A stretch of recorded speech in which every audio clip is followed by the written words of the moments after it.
Alrighty, let's hit the crossfade on OBS, and indeed, here we are. So, or here I am. There you are. Hold on, let me turn down the music, and I'm kind of playing with my video settings here. I know you all don't care that much, but I like to get the the chroma key looking right, and it's okay. I switched to a different webcam this morning, just to see if this one would be any different, and it kind of is. Like the lens is a little bit of a different shape, I think. So my head shape looks different, or I feel like it does. I don't know. It's not a big deal. But I also this one, like, the saturation is harder to get right. I looked super pink when I first turned it on, and I'm not. I'm pretty normal. Okay, anyway, so good morning, welcome to class. I got a lot of things I want to cover today, so I'm going to share a slideshow.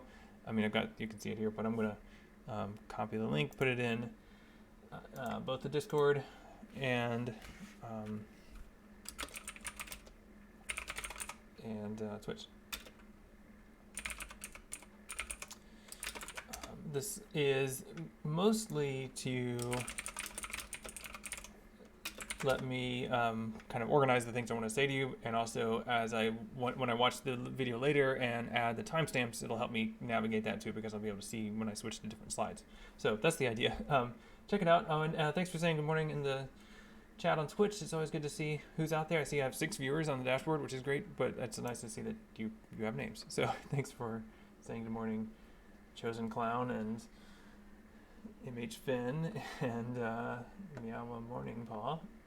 I don't know what that name is a reference to, but my kids are kind of obsessed with the what is it, the cat thing, Warriors, and they often give each other names kind of like that and talk in that kind of way. I don't know if that's a Warriors reference. Anyway, it doesn't matter. Today's week 1, day 3, and yeah, I don't know if I'm going to even put this full screen. It doesn't really matter. These are the things that I want to try to accomplish today. Or help you accomplish. Like these are kind of my goals to cover these things, but your goal is to accomplish these things, which is to secure, customize, and get to know your WordPress installation. You probably started that yesterday, or I hope you did. I was helping a lot of people last night work on that. So that's kind of the main thing. If you haven't done it yet, that's probably the first thing you should work on. The next thing is to take a look at Vannevar Bush's essay, As We May Think. I'll say a bit more about that in a little bit. So okay. Maybe it's a subliminal influence, Morning Paw. Yeah. Cool. So then I also want to contribute to and talk about a document called a Code of Conduct, Terms of Use / Code of Conduct for the class. And it's a collaborative document, but it's something that we're going to, so it is something that I really want your input on, and I want to share that with you and give you a chance to contribute to it. And then finally, getting started on your first module. It's a lot of stuff to cover today. But as I was telling someone last night, essentially the way that this class is compressed, each day of this class is kind of like a week of a normal fall to spring class. So, we try to cover as much as possible, and to the extent that we can, give you the same learning experience outcome, as that 15-week class. But, that said, I don't cover everything that I do in the 15-week class, but, try to get as close as I can. So that means that, we do cover a lot every day. One thing I wanted to just kind of spend a little bit of time with here is something I didn't really do much of yet, because I think I just sort of jumped right into the how of making your domain and didn't really spend a lot of time on the why. And a couple of people had some thoughts on this already in the Discord, which is great. Just a couple of thoughts. I don't take for granted that you've had a website before, or that you've ever really thought that much about having a website. You may not, see it as an important thing for your life right now. It might not be something that you want to do, or that you didn't think you wanted to do. My hope is that you will, by the time you've learned how to use it and seen how it's going to be used in this class, my hope is that you will appreciate it more, and that you will, embrace the opportunity of having a website. One of the goals of that first essay I asked you to read by Audrey Waters is to kind of get across this idea that this thing that we give you here at UMW, this domain, is a really significant investment in your digital future, basically. And it's something that I don't know if every student takes advantage of that. I don't know if they understand the power that we are giving you when we give you a domain. Having a domain means that you get to control what you put on the web, and sometimes it is hard to convince students that that's a thing you should care about. But think about all of the different ways other people, institutions, companies have decided what about you goes on the web, like what you are to the web. So if you have a Facebook profile, if you have, and maybe you don't, maybe you use other things, that's fine, of course. But I mean, the fact that you're using Canvas already means that you are contributing a lot of information to this company, in Structure, which owns Canvas, and they have this idea of you, they have this profile on you, and they kind of know, or they think they know these things about you, and you don't have much control over that. You didn't have a chance to do that or not do that. But you have a domain, and this domain means that you are in control of what goes on that domain. I mean, I'm asking you to put some things there for this class, but that's really just to kind of give you a sense of how it works. Ultimately, if you choose not to, if you decide that there's something that you need to do for an assignment, but you really don't want to put it on your domain, this is fine. This is okay. This is always an option, right? The main advantage of having a domain, just practically, is that it makes it very easy for you to create some content and then share it with someone else, right? So you can share it with me, you can share it with your friends, you can just have it in an archive there for you to access and find later. And so practically speaking, it's good to have a website. It's good to have these things there. But you should always think about what that accomplishes, right? If you put something out in the public, people are going to read it. They might like it, they might not. You might not want to have that choice. You might not want to take the risk of people not liking something you put out, and you might want to delete it later, or you might want to just decide not to publish it, right? The main point of the main big picture idea that I want you to get here is that having a domain, it can be very valuable intellectually, philosophically. It can be very useful practically, but ultimately, I hope that it gives you a chance to think about that line between public and private, like the line between what you choose to keep to yourself and what you choose to share with the world. And the great thing about having a domain is that you are in control of that line. You're in control of what goes on which side of that line, whereas in other places, in other contexts, most other contexts, you are not in control of that. So that's a little bit of a rant, but I hope it makes sense. Even if that doesn't make sense, humor me. Go with it for this term and see how it feels by the end. Now, I wanted to also say just about the websites. A lot of you were asking for help last night. That is great. Please do that. Sometimes I don't know why students will ask me a bunch of questions and then they'll say, "I'm sorry, I'm asking you questions." No, don't. I want you to ask questions. If you're not asking questions, that's when I worry. But if you are asking questions, that's great. That means you're trying to figure something out. And figuring something out that's what we're doing here. That's the point. So please ask questions. Always ask questions. Anytime. Don't worry about late at night. I was up answering questions after midnight last night, I think. It's fine. I don't care. If I'm up, I'll answer questions. If I'm not, I'll get to it later. No big deal. Just put it out there, right? That's the idea. Okay, so rant over. Let's move on. Securing, customizing. Oh, actually, no. Sorry, rant not over yet. Yes. No. We'll go here. So this is typo. This is what I wanted you to do today or work on soon. And I will actually show you how to do some of these things. If you go back to, let's see, is this today's? No. Let's go to day 2. So if you go here, this is the video that I broadcast yesterday, and then I put it on YouTube, and I wanted to show you this just so you know that it exists. When you look at this on YouTube, all these timestamps down here will show you how to get to the different topics that I covered. So if you're trying to figure out how to create a subdomain, you can click on that and you can jump right to that timestamp. I'll do that for this video as well. But just FYI. Also, I put this graphic from the slideshow yesterday into the notes from yesterday. So if you need to refer to it, I think I hope it's pretty helpful. It's labeled certainly. So at least if I say subdomain, you can, and you're like, what was that? You can refer to this graphic and this part right here. That's what I mean when I say subdomain. I think one of the biggest challenges as you're getting started with this stuff isn't really technological, it's terminological, because I'm throwing all this vocabulary at you that you may not have ever seen before, and so trying to figure out how to explain, when you have a problem, figuring out how to explain the problem is a big challenge, but it's okay, we'll figure it out. But that's what it really means to learn these things, and also once you have the right terminology, that helps you Google for it better and get the answer too. Okay, so let's take a look at these things, and I should have logged in already, but I didn't, so bear with me as I log in.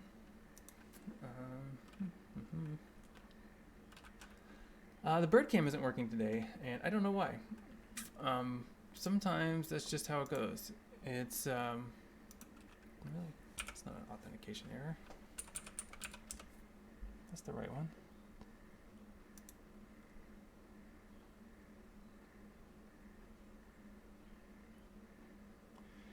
Yeah, the bird cam. I mean, it's on the ground right now, but it's I don't know why. Sometimes it doesn't work, and I don't know if it's the camera not sending a signal or if it's the USB cord. I mean, my OBS detects it. It says, "Oh yeah, here's a camera," but it does not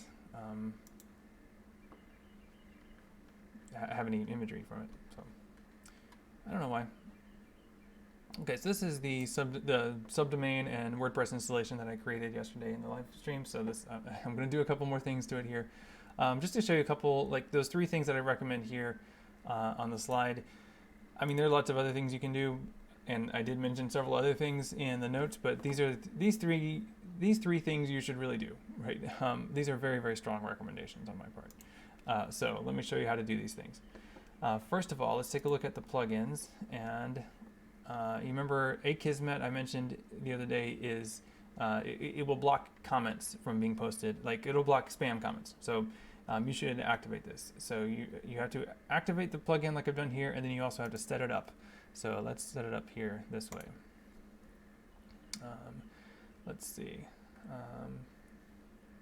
All right, they've changed this a bit. So let's see. Oh no, this is the same. Okay, so this is something that sometimes people, get confused about. You can definitely pay for this if you'd like, or you can slide it down to 0 and not pay anything, and that's fine. Now, I've already got an account, so why is it? How do I log into my account? Maybe it's down here. Yeah, okay.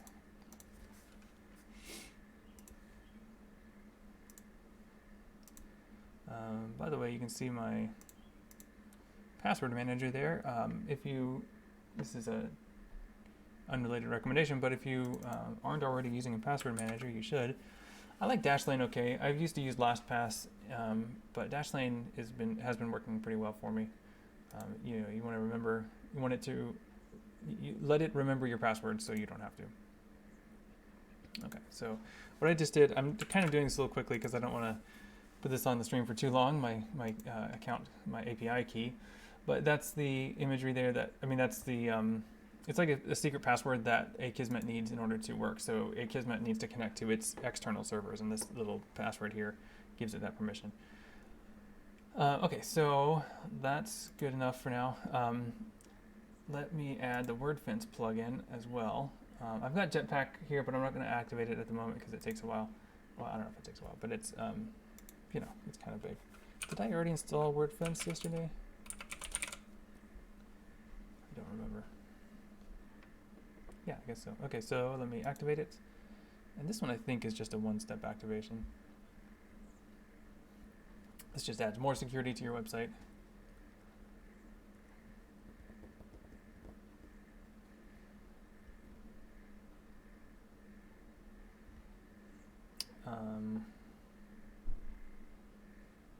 Oh, there it goes. Okay, so okay, good. So I have successfully installed. Okay. I guess I'll give it my email address.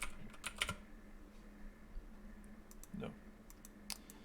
Okay, so that should be good. No thanks. All right, so that's the free version. It was asking me if I wanted to upgrade to the premium version, and I do not.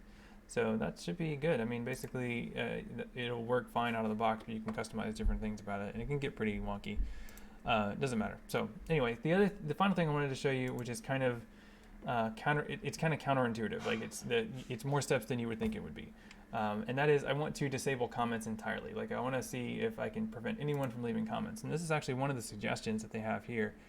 So I wonder if this link to so it takes you to the place where you can disable comments, but you kind of have to know what to do here. So comments on your website, right? I mean, sometimes maybe you want people to comment, sometimes you don't. You can always turn it back on later or turn comments on individually for specific posts if you really want that. I really don't recommend it. I think if you want to have people giving you feedback on what you put on your website, put a contact form or something so they can send you a message directly. You have no obligation to be a platform for anyone else. So if someone, posts something that's annoying on your website, you have to deal with it. But you have no obligation to keep it there. So, just avoid that question entirely by just not letting people submit comments. So what we can do here is uncheck this box that says allow people to submit comments on new posts. Also, I don't care for any of these settings personally, but this is going to apply to future posts, and any future posts that you create will not have comments on them. So really all of these comment settings are moot because you won't have any comments. That said, this only applies to new posts. So things that already exist, like your About page and your Hello World post when you first install it, those will have comments enabled on them already. I wish WordPress made this easier, but it doesn't for some reason. So you do have to go into anything that already existed when you first created the website and disable comments individually on those. And it's probably just this one post and the About Me page, but you should definitely do both of those things.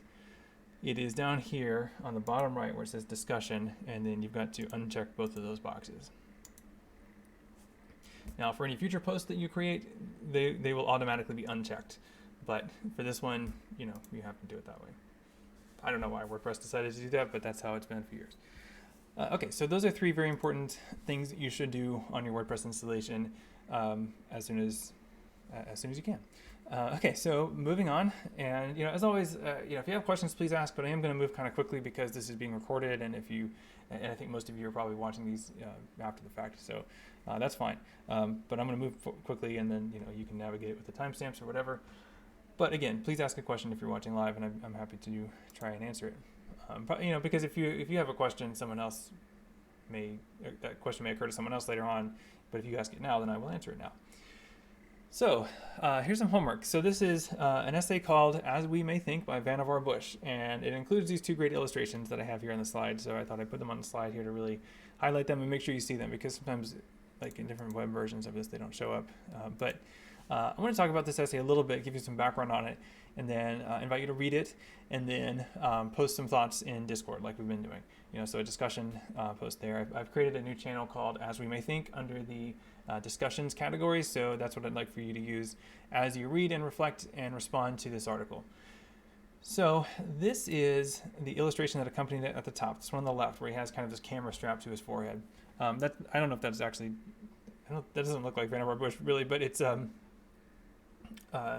an illustration of a technological innovation that he imagines in this article. So he's coming up with, in this article, at least 2 specialized applications of technology that he thinks are a good idea.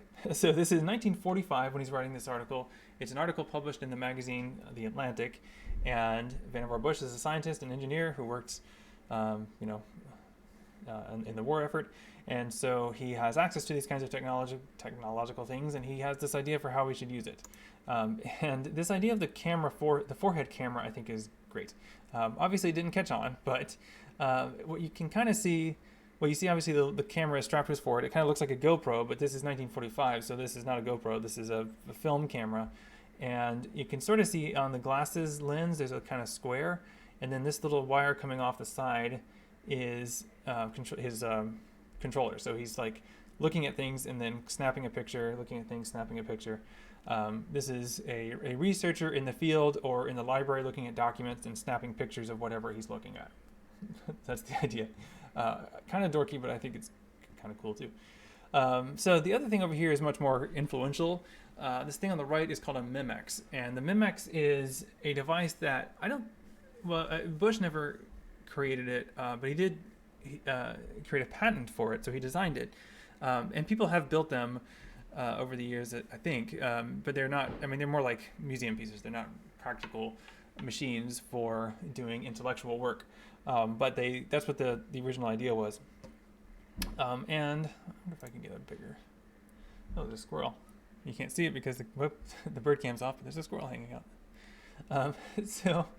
I wonder if I can get it bigger. This one may have a bigger illustration of it, or it may not. Let me see. Yeah, sometimes, when the Atlantic updates their website, they do different things with the presentation of it. Yeah, so this one doesn't have the illustrations at all. So I'm glad I included that. But so the idea is you've got 3 screens and then like a bunch of buttons on the right. And the basic operations of it involve microfilm or microfiche. And I actually got to use microfiche yesterday. Microfiche? I don't know. My wife and I debated how to pronounce that. I always say microfiche, but she said it's supposed to be microfiche.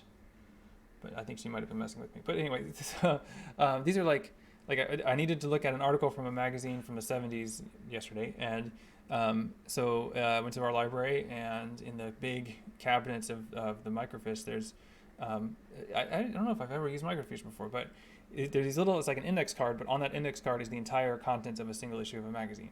And it's just very, very tiny. And so you have to slide it into the reader where you can blow it up and you can actually pan across and look for the page of the article that you're looking for. Really interesting, very physical, very analog technology. And that's what the Memex would have worked on if it existed, because the idea of like interactive computer displays did not exist. Computers existed, so, barely, but the idea of a real-time online computer that you can interact with and have things on the screen did not exist yet. That idea didn't even come around for another 10 years or so, and then the desktop that we take for granted was still decades away. So a couple decades. So this is very, very early, but it's an attempt by Vannevar Bush to start thinking through a particular problem. There's a problem that he thinks this computer will help, or this device will help solve. So as you read this essay, pay attention for that. So take a look and ask yourself, what is Bush trying to solve with this essay, with this Memex, right? So he's got this Memex idea. Why? Why does he think we need this? Why does he think this is a good idea? Also, just kind of read the part where he talks about how it would work. I think if you understand how it would work, I think it helps you get a sense of what it would be used for, or what problem it would potentially solve. And then ultimately, I think it's going to remind you of something. So what do you think? I mean, the big obvious comparison that a lot of people make is Wikipedia. So think about it in that sense. Like, how does this remind you of Wikipedia? Is it similar, different? What is it? In what ways is it similar? In what ways is it different? All right. So those are some kind of reading questions as you read. A couple of bigger questions. These are kind of discussion questions where it would be easier to kind of have a initial statement and then some follow-up, and then we can proceed from there. We'll kind of do that in Discord if we can, but this is a bigger kind of reading closely kind of question. Like, who is the Memex for? So the first question is, like, what is it for? Second question is who? Who is the person using this Memex in his imaginary future? All right, and then I think you will probably notice that. I think you will probably be able to figure that out. And then if that is the case, then what does that lead us to think about other things like Memex? Like, if we think Wikipedia is similar to Memex, does Wikipedia have some of the same issues behind it and assumptions behind it as the Memex apparently does, as you can see in the evidence of this essay? Kind of a complicated way to say that, but we'll post some thoughts in Discord in that channel, and then we'll see what we can do with that. And then I'll come back and kind of revisit this tomorrow just to kind of give you my thoughts on it if I don't get it across in Discord very well. Okay, so that's homework. So the next bit here is the class code of conduct. So let's take a look at this. This is a Google Doc, and I invite you to visit this now. Let me go ahead and share the link again. So it's also linked in the slideshow. This is editable by anyone in the world. Maybe I shouldn't put that on the Twitch channel, but I'll put it. Yeah, we'll see. What's the worst that can happen?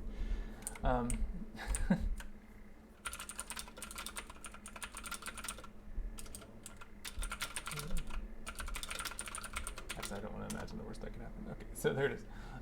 So this is, I think it's a good opportunity for us to make a few things clear. And I say we, I'm using that inclusively on purpose because I want your thoughts on this too. I want you to have your thoughts about what the space means and this digital space that we're sharing together.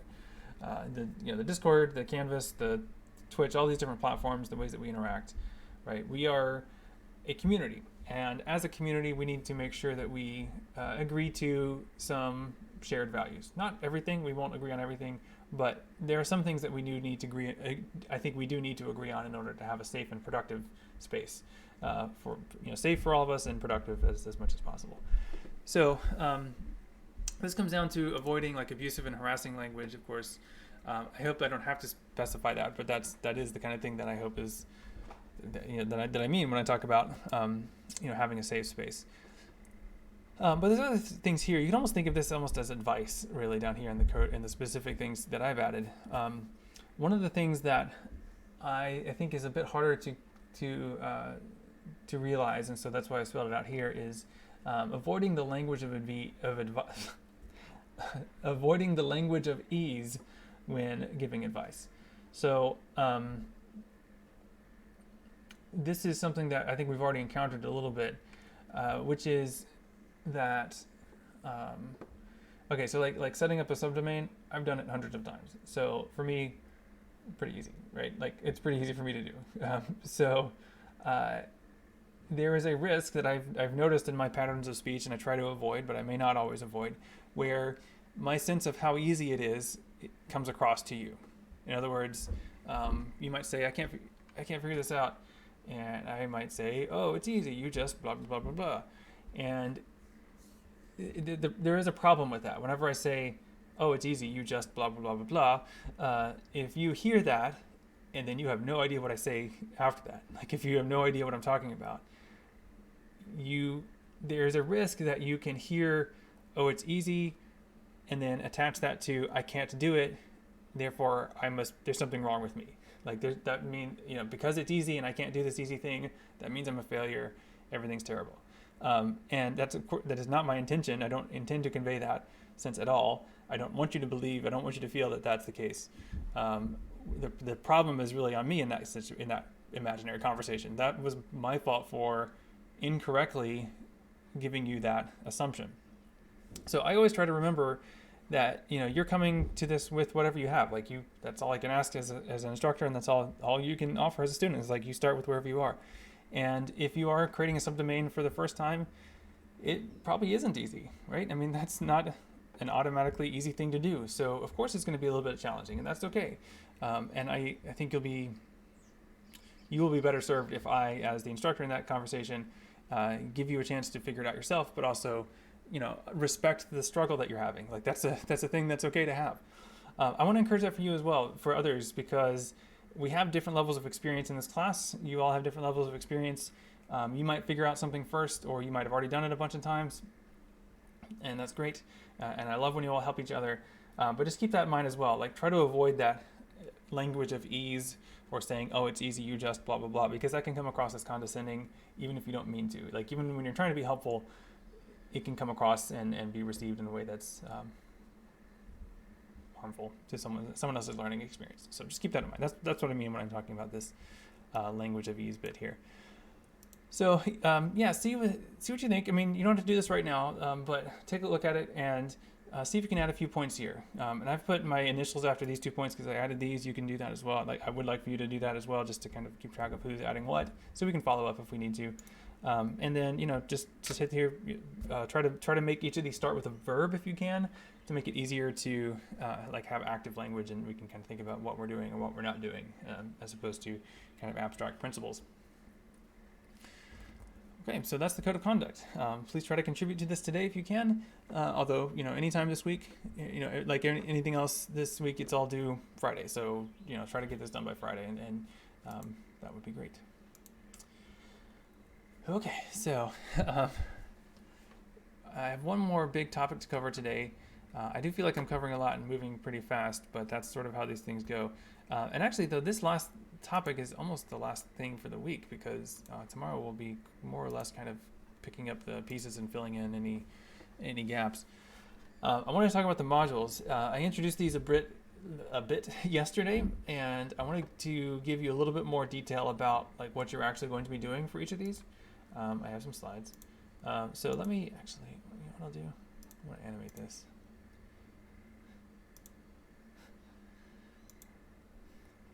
I don't know if you can hear my neighbor has, I don't know what they are. I guess they're,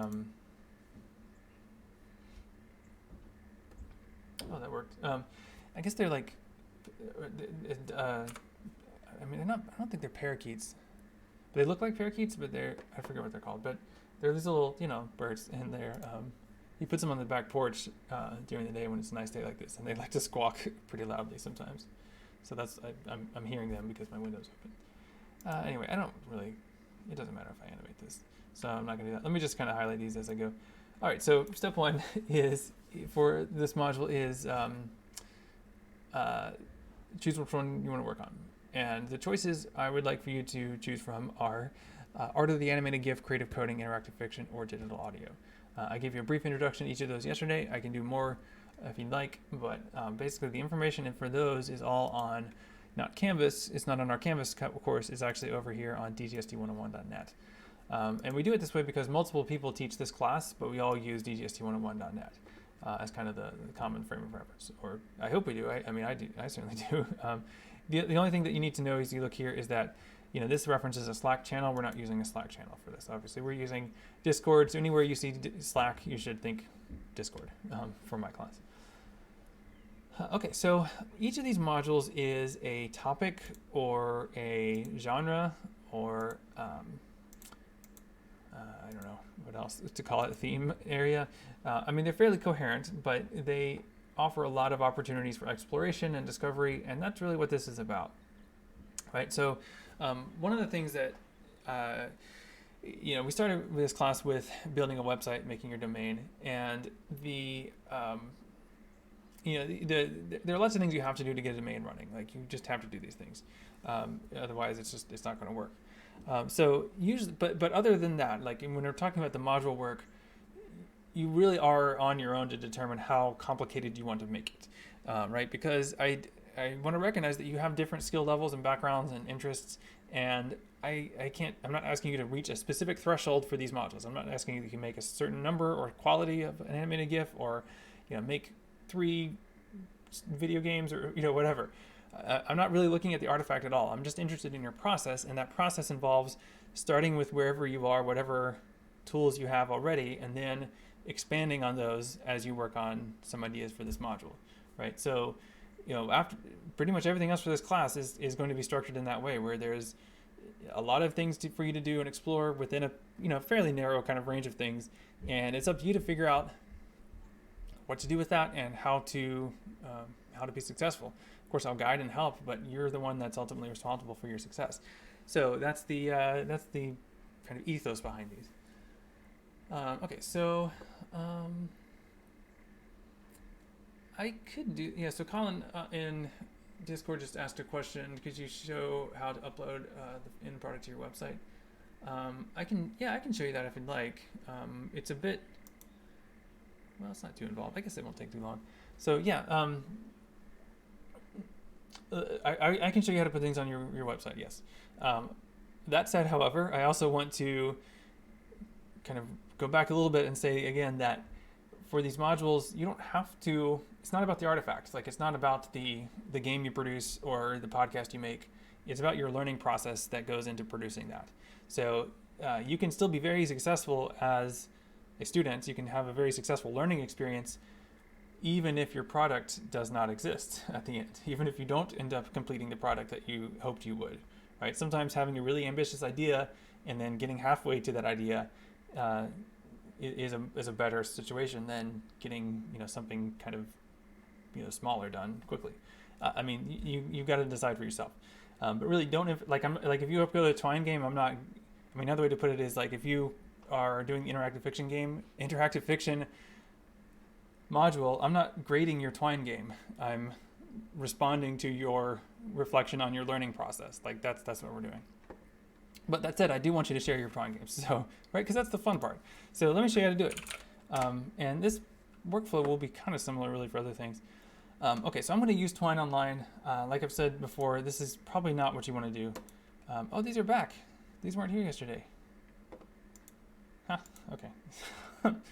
So let's see. This is a demo I made when I was demoing Twine. So this is obviously not a complete story, but it should kind of work. Let me show you how to get it onto your website. So you first need to go down here where it says publish the file. That's the last option in the story menu. And you won't see this on the stream because it's a little pop-up, but it is now creating a file for my computer called storytime.html. And you want to make sure that that file it downloads ends in .html. If you've got your computer set up to hide file extensions, then you won't see the HTML part of it, but it is there. So I'm just saving this into a folder that I can find it. So yeah, you can kind of see where it just now downloaded right there. It says storytime.html. So that's the file that I can share with you and you can see and play my story. But I need to do something else to actually share and play it. So let's say, let's put it into a blog post. So my Twine story. I didn't mean to type that. That's fine. Okay, so now this is going to be a little bit of me figuring this out as we go because I don't know if I've ever done this in the new editor. I wrote a Twine story. It's about something. You should always have some explanation of what something is. Don't just sort of drop it in here. All right, let's see if I can do. Is there a file? Yeah. Okay. So this will probably work. Click on File and then Upload. And I'm selecting storytime.html. You can't see the pop-up, but I'm selecting storytime.html.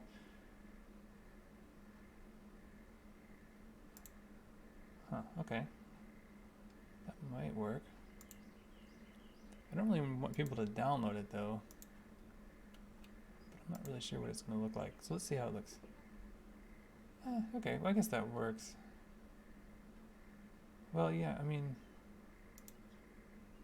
yeah, okay, that's what you want. So it's still online. It says downloaded, but it's not actually downloaded. It's just playing in the browser, right? Or is this one different from this one? Okay, so like if you click the download button, that's a pop-up that downloads the file, or you can click it here to play it, but that's probably, I mean, that's the default behavior, and that's probably appropriate. So yeah, now I'm playing this, and you can see the URLs. As you can see, it's a complete URL. It's on my website, ends.html, so that's good. All right, so that's the link that I would send. That's the URL that I would send you to play my game. Right? So here's the game I just uploaded. I'm putting this in Discord in case you want to take a look at it. Obviously, there's not much to this game, but you can confirm that it exists. And that it's accessible. If it's not, please tell me because I would like to know. Okay, so I don't want to go into the other ones too much because I think they're actually very similar, right? I mean, if you're uploading a file, I guess if the one difference could be with animated GIFs. It depends on how you make animated GIFs, but if you do it on Giphy or Imager, it's probably easier to embed them than to upload them. And also, it's worth noting that sometimes, depending on how you create it, an animated GIF can actually be a very, very large file. So, I'll keep an eye out for that. If you do it that way and end up creating very, very large files, you could end up filling up your web space pretty quickly, actually. Because whenever you upload a media file in WordPress is like, hey, great, thanks for the media file. I'm going to go ahead and make 7 copies of it. And then if that file was 35 megabytes, suddenly you're almost out of space. So there are a couple of considerations there. But if you're using one of the online GIF creators, then they all usually have the option to embed, and that's usually better. Same with audio, although audio is not going to be as big of a file. All right, so let me go kind of back to the slide and kind of go through the process here a little bit more. I see Colin typing, so if you okay, yeah, so that malicious thing, that's the security thing, I think. I don't know what, I have to look into that, but the whole, like, so it's an HTTPS link, but the certificate is invalid. I have to look into that, I don't know who's doing that? I have a theory. I mean, like yours would probably be fine. It's the security server. It's the security certificate on our server, and it could just be because of how my account is set up in kind of a weird way that's not working. Which is like I have my account assigned to a domain that doesn't exist for, it's kind of a long story. But anyway, the point is, like it's okay. Anyway, so let's move on. The module structure. So these are the steps, and these are steps that are explained in more detail on the website. So take a look here. On Canvas, but this is them in a nutshell. First of all, review the choices. Second, write a short blog post explaining your choice and what you hope to learn and accomplish while you work on this.